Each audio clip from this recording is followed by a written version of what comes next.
Salut les 20 joueuses et 20 joueurs, bienvenue dans cette explication des règles dégustée par Swatch de Time Garden. Time Garden qui est un jeu de Francesco Teslini et Pierluca Zizzi, très italien tout ça, mais l'éditeur n'est que français puisqu'il s'agit de Lucky Duck Games qui a édité donc le jeu en français.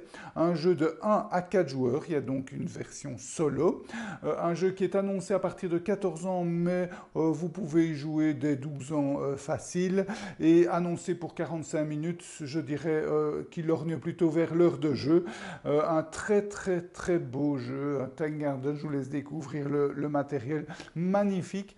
Et pourtant, ici, il s'agit bien de la version retail du jeu. Donc, ce n'est pas la version KS, c'est un jeu qui est issu de Kickstarter, mais c'est la version retail qui est tout aussi magnifique. Il y a quelques petites différences. Je pense que la version KS est un peu plus grande et la version KS comprend ces jetons paysages qui sont en bois. Ici, c'est du gros carton, mais c'est très bien déjà comme ça.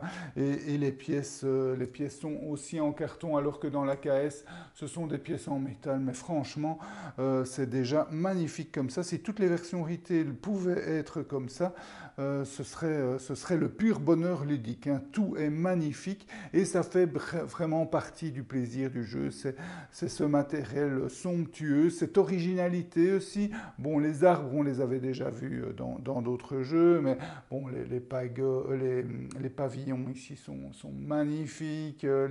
Les petits ponts, enfin, les tuiles en elles-mêmes, elles sont superbement illustrées. Et cette façon de mettre des paysages, j'y reviendrai, c'est original et c'est très beau. Même si c'est peut-être pas toujours 100% pratique, mais en tout cas c'est magnifique et c'est ce qui aide au plaisir ludique. Alors le jeu en lui-même est assez simple, c'est un jeu principalement d'objectifs, hein. Vous allez avoir des objectifs et vous allez tenter de les réaliser et à votre tour, vous avez le choix entre deux actions. Hein. Donc c'est très simple, deux actions. Soit vous placez une tuile jardin, hein, ce sont ces tuiles-ci, dont vous prenez la tuile et vous la placez sur le plateau. Soit vous placez une décoration, hein, comme ceci, ou bien les oiseaux, ici les fleurs, les petits poissons. Donc ça, ce sont les deux actions que vous pouvez faire. Soit vous placez une tuile jardin, soit vous placez une décoration.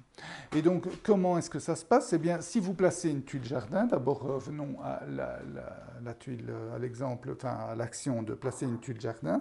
Donc, je prends une tuile jardin et je la place sur le plateau en respectant les règles. Donc elle doit être adjacente au moins à une tuile et elle doit faire correspondre ses côtés. Donc ici par exemple c'est juste un exemple magnifique puisque ici elle rentre bien, l'eau va avec l'eau, la verdure va avec la verdure et ici c'est un chemin qui va avec le chemin. Donc ici, ça correspond, ça doit toujours correspondre. Hein. On ne peut pas ne pas faire correspondre. Il y a juste une petite exception, ce sont ces tuiles-ci avec un mur. Le mur peut côtoyer n'importe quel paysage. Mais à part le mur, tout doit bien correspondre. Donc, après avoir placé votre tuile, vous calculez ce que vous avez gagné en plaçant la tuile. Donc la première chose, c'est que si vous arrivez à faire un chemin, vous gagnez une pièce. Les pièces, c'est les points de victoire. Donc ça n'a aucune autre utilité. Il ne va pas falloir gérer vos pièces pour acheter des choses ou quoi. Non. Une pièce, un point de victoire. Donc quand vous faites un chemin, ben, vous gagnez un point de victoire. Quand vous arrivez à continuer un paysage, comme ici le paysage vert de la verdure ou l'eau ici, vous gagnez un point sur la piste de verdure et un point sur la piste de l'eau dans cet exemple-ci. J'y reviens dans 2 secondes. Et en plus, quand vous arrivez à clôturer un paysage, donc ici vous voyez la verdure, vous gagnez un point supplémentaire. Et ici l'eau, vous avez aussi clôturé, vous gagnez un point supplémentaire. Donc vous gagnez 2 points sur la piste d'eau dans cet exemple-ci, 2 points sur la piste verte et un point un sou pour avoir continué, enfin avoir fait un chemin. Donc, deuxième exemple, je place cette tuile-ci Si je la place ici, eh bien, je continue la roche, le paysage de roche, et je le termine. Donc ça me fait 2 points sur la piste de roche, et en plus je gagne ce jeton paysage, et j'y reviens après pour vous expliquer ce qu'on fait avec ces jetons paysage. Maintenant, je vais vous expliquer ces pistes. Donc on gagne ici, quand on clôture, on gagne 1 point sur la piste d'eau, 1 point sur la piste de verdure ou 1 point sur la piste de roche quand on continue, et quand on clôture, on gagne encore 1 point supplémentaire. Et donc je vais vous montrer ces pistes. Ce sont les plateaux personnels des joueurs. Donc ici, vous voyez le plateau personnel du joueur jaune. Au début du jeu, toutes ces pistes sont à 0. Et quand vous gagnez 1 point sur la piste d'eau, eh bien vous déplacez comme ça. 1 point sur la piste verte, 2 points sur la piste verte et 1 point sur la piste, etc. Et donc vous allez augmenter vos jetons le long des pistes en fonction des tuiles jardin que vous allez placer qui correspondent à ces paysages. Alors, quand vous arrivez à placer tous vos cubes, vos 3 cubes, au-dessus du symbole de personnage. Donc, il ne faut pas qu'il soit aligné, il faut qu'il dépasse. Donc, il faut qu'au moins il soit aligné. Donc, si c'est par exemple comme ça, je n'ai pas encore droit. Après, j'avance le bleu, pas de problème. Pouf! J'ai donc au minimum tous mes jetons qui sont arrivés au niveau du personnage. Je vais gagner un personnage. Et puis, on continue sur cette piste. Après, je vous explique le gain de personnage. Quand j'arrive ici, avec un jeton, n'importe lequel, je gagne 2 pièces. Donc ça, c'est l'inverse. Donc, ici, imaginons comme ça, j'ai gagné 2 pièces. J'avance ici, je gagne encore 2 pièces. J'avance là, hop, je gagne un personnage. J'avance ici. Hop, je gagne 5 pièces, j'avance là, je gagne 2 pièces, et puis j'avance ici, je gagne encore 5 pièces. Donc les pièces, c'est dès qu'un jeton arrive, je gagne les pièces, donc potentiellement on peut gagner 21 pièces, et les personnages, il faut qu'au minimum tous les indicateurs arrivent à la hauteur d'un personnage pour le gagner. Alors quand on gagne un personnage, on va regardez les personnages disponibles pour le moment. Donc il y a toujours 2 personnages face visible et la pile des cartes face cachée. Donc je vais choisir un personnage en fonction des bonus qu'il donne. Si je ne suis pas content avec les 2 qui sont disponibles, je peux piocher le premier face cachée et prendre celui-là si je veux. Enfin, je le prends, si je le poche, je le prends. Donc, il y a un peu de hasard qui peut jouer. Je vais prendre sa petite figurine, je le mets sur la carte, je le mets chez moi, et chez moi, je vais vous montrer ici, voilà. Chez moi, j'ai mon personnage qui est ici. Je l'enlève, je mets le suivant là. Je gagne ce qui est marqué en haut à droite. Donc ici, j'avance sur mon jeton sur le niveau de la végétation. Et je gagne dorénavant son bonus, il va me donner un bonus. Et mon autre personnage qui était là, je le place sur le plateau. Et donc, je le place sur le plateau. Il y a quelques petites règles. Je peux le placer dans un pavillon, sur un pont, mais aussi sur les symboles qui l'autorisent, tels que ces symboles-là. Et quand je le place, en plus, je fais diriger sa vision, sa ligne de vue, vers un des 4 coins cardinaux du jeu, et ça me permettra de gagner des points de victoire à la fin en fonction des conditions. Donc il y a des personnages qui vont gagner des points de victoire en fonction surtout des paysages qu'ils voient. Donc chaque paysage qui est mis, comme vous voyez ici, chaque paysage a un symbole, et en fonction de ces symboles qu'il voit, il va gagner des points de victoire. Donc vous allez bien l'orienter.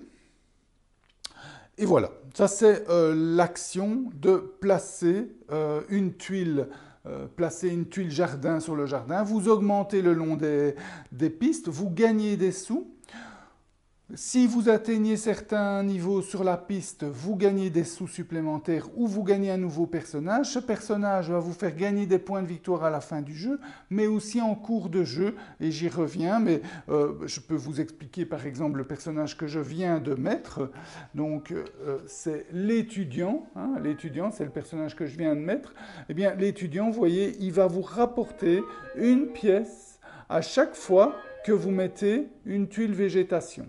Donc, à chaque fois que vous mettez une tuile, que vous faites avancer votre végétation sur votre piste, vous gagnez une pièce. Donc ça, c'est son habilité. C'est souvent, c'est même toujours, une habilité de gagner des pièces. Hein. Les habilités, c'est jamais très compliqué. C'est gagner des pièces en fonction de certains critères.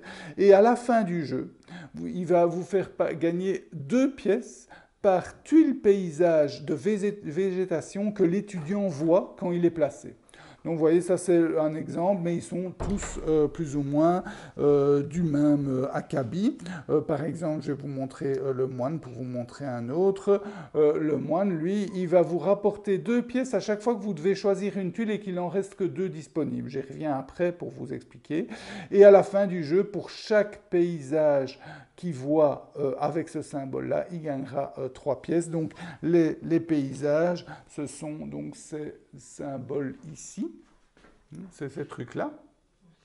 Et donc à chaque fois que votre personnage, imaginons qu'il soit mis ici, même si on ne peut pas, imaginons, eh bien il voit ces deux, il voit en ligne de vue, il voit tout droit, il voit donc celui-là et celui-là, il regarde les symboles dessus, et si ça correspond à son objectif, il va gagner des sous supplémentaires. Donc ça, c'est... Alors comment est-ce qu'on place cette tuile paysage? En fait, c'est, comme je vous avais expliqué, lorsque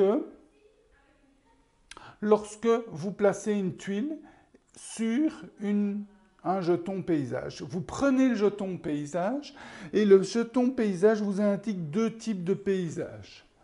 Donc, soit c'est un jeton comme ça et ça vous indique un petit paysage, soit c'est un jeton comme ça qui vous indique un grand paysage. Donc, quand vous prenez un de ces jetons-là, vous les mettez dans votre stock et vous choisissez, si c'est un jeton petit, un petit paysage, si c'est un jeton grand, un grand paysage. Donc ça, ce sont les grands paysages. Il y en a toujours 2 de disponibles et un petit paysage, il y en a toujours 2 de disponibles. Donc si vous prenez par exemple celui-là, eh bien, il y aura encore ces 2-là au tour d'après. Hein. Si vous prenez celui-ci, vous en montrez un pour qu'il y en ait toujours 2. Et même chose avec les petits. Hein. Vous prenez celui-là, vous allez enlever celui-ci qui ont été mélangés en début de partie. Comme ça, il y en a toujours 2 disponibles. Et où est-ce que vous allez les placer? Eh bien, on va remontrer ici. Donc, les petits paysages, vous les placez ici, sur l'avant, et les grands paysages, vous les placez ici. C'est quand même magnifiquement fait. Regardez, en plus, ça correspond toujours. Donc, c'est assez joli.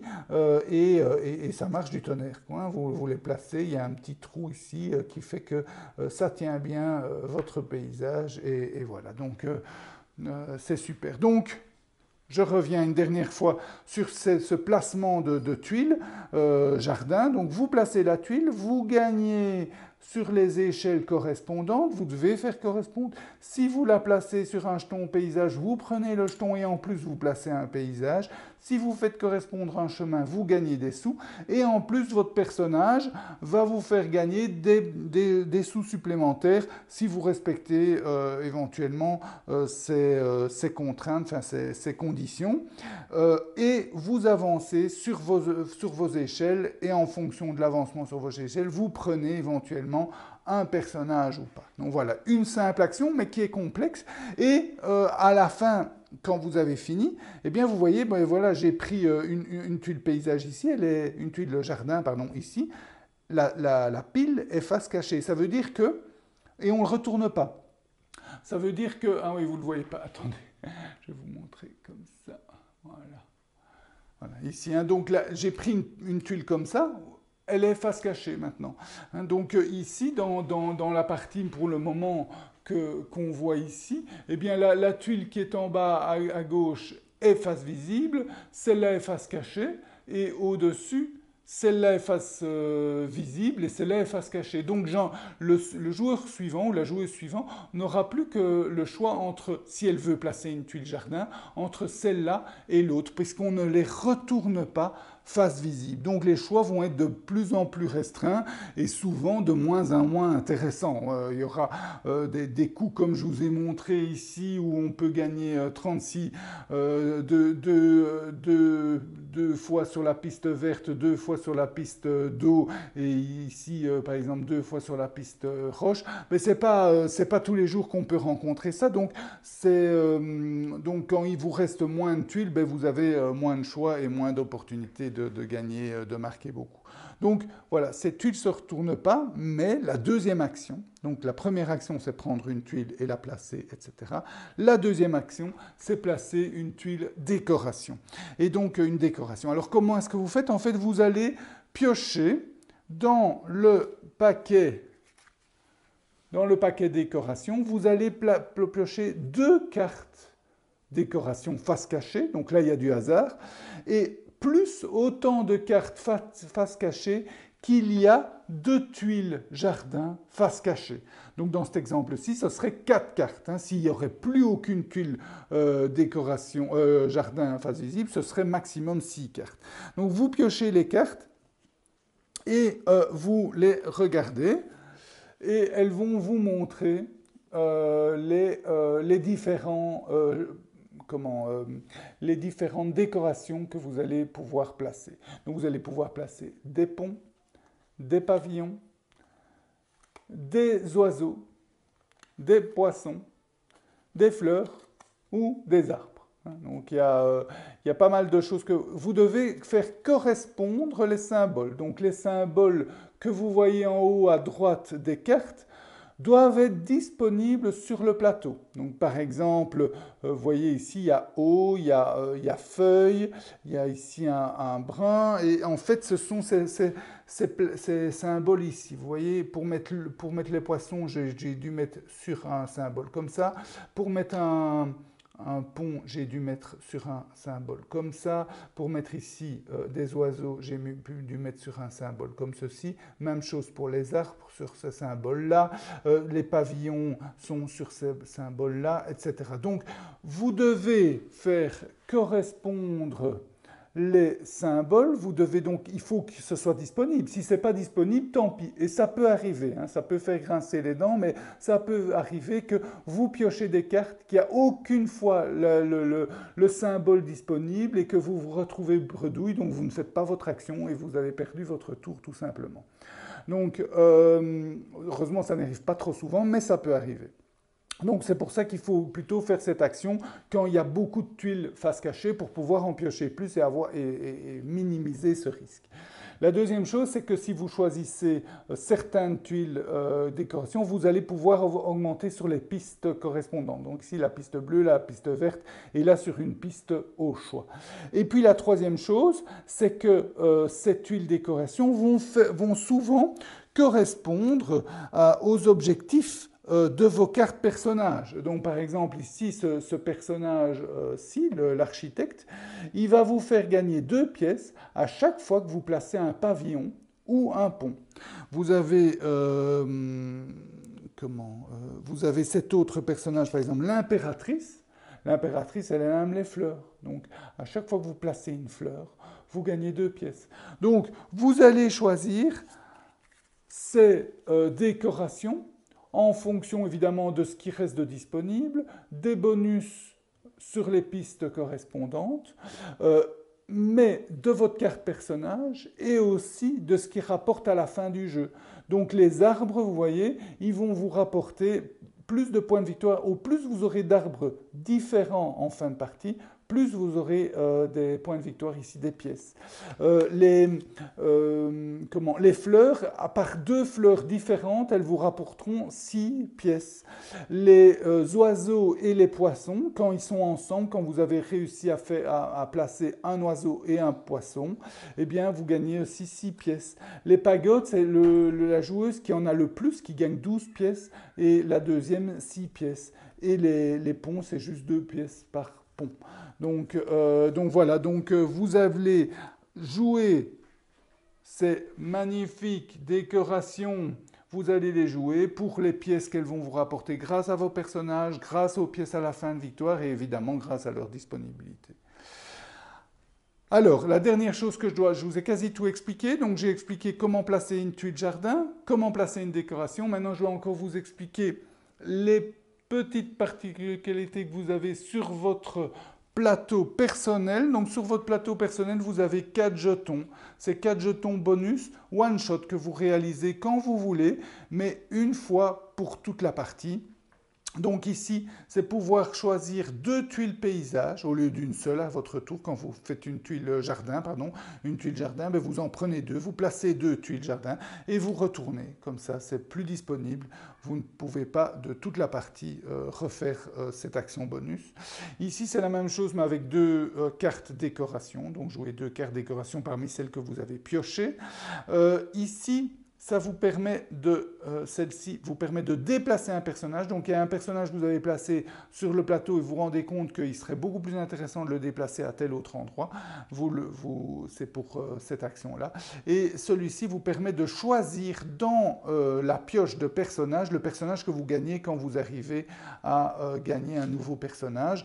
Donc vous pouvez choisir le personnage ou une tuile. Donc vous pouvez regarder dans la pile des tuiles, toutes les tuiles et choisir la tuile qui vous convient. Donc ça, ce sont ces 4. À noter aussi que vous allez gagner, vous rappelez qu'on peut gagner des tuiles paysages. Une fois que vous avez gagné 3 tuiles paysages les mêmes, donc il y a petit et grand paysage, ici la joueuse avait 4 tuiles paysages, petit paysage, eh bien elle peut dépenser 4 tuiles paysages pour retourner un de ces jetons bonus et pour pouvoir réaliser une seconde fois l'action. À noter que c'est 3 jetons paysages dans une partie normale et 4 dans une partie à 2 joueurs. Voilà, et dès qu'à la fin d'un tour de jeu, il ne reste sur le plateau que 3 tuiles paysages, la partie prend fin. Et à ce moment-là, on compte les points. On compte les points, ben, c'est facile. Ce sont les pièces que vous avez engrangées. Ce sont les capacités des personnages. Donc, oui, ce que j'ai oublié de dire, c'est que le personnage actif vous donne toujours sa capacité active. Les autres, une fois que vous les avez placés sur le plateau, elles ne donnent plus que leur capacité de fin de partie. Donc vous n'avez toujours qu'une seule capacité active en cours de partie. Et donc on regarde si on satisfait aux conditions de points de victoire de fin de partie et on donne les points de victoire pour les personnages, pour les cartes objectifs, donc les cartes décoration que vous avez. Hein, donc voilà, ici, hein, vous allez gagner vos points pour les personnages, vous allez gagner vos points pour les cartes décoration, pour les pièces que vous avez. Et c'est la joueuse avec le plus de points de victoire qui l'emporte. Au final, Time Garden est vraiment une très belle surprise. C'est un jeu d'abord magnifique et franchement, c'est 50% du plaisir du jeu. C'est cette beauté. Je vais dire, vous pouvez même le mettre sur un meuble. Tout le monde va vouloir jouer à ce jeu-là parce qu'il est magnifique. Donc un jeu magnifique qui est très tactique puisque vous allez principalement optimiser vos objectifs. Vous allez jouer là-dessus, jouer sur vos objectifs. Il y a pas mal, enfin il y a je dirais une interaction moyenne, il y a une interaction sur certains objectifs qui sont des objectifs de majorité, il y a une interaction sur essayer de prendre les meilleurs endroits, les meilleures tuiles, donc voilà, donc il y a quand même une interaction pas mal, pas trop forte mais intéressante. Les choix sont intéressants, ils ne sont pas trop compliqués, c'est pour ça que je vous disais à partir de 12 ans, puisque à votre tour vous avez le droit qu'à 2 actions, hein, placer une tuile jardin ou placer une décoration. Il y a un peu de hasard qui peut jouer dans la pioche des personnages, dans la pioche des décorations. Ça peut quelquefois grincer, mais en général, vous allez toujours trouver chaussures à votre pied. Voilà, un jeu où vous allez vous baser donc, sur les objectifs. Donc ce n'est pas un jeu où vous allez vous construire un moteur, il n'y a pas un côté crescendo. Il peut y avoir d'ailleurs un peu de, de redondance, on va faire souvent la même chose, donc voilà, un petit peu de répétitivité, mais bon, le fait que vous allez changer régulièrement de personnage va changer en cours de partie votre tactique, hein, donc pour ça, ça va bien changer et ça va rester intéressant. Donc un jeu tactique plutôt que stratégique, mais très beau et très agréable à jouer. Voilà. J'espère que cette dégustation vous a goûté. Je vous souhaite de bien vous amuser. Cette fois-ci, je peux vous faire santé et à bientôt. Amusez-vous bien.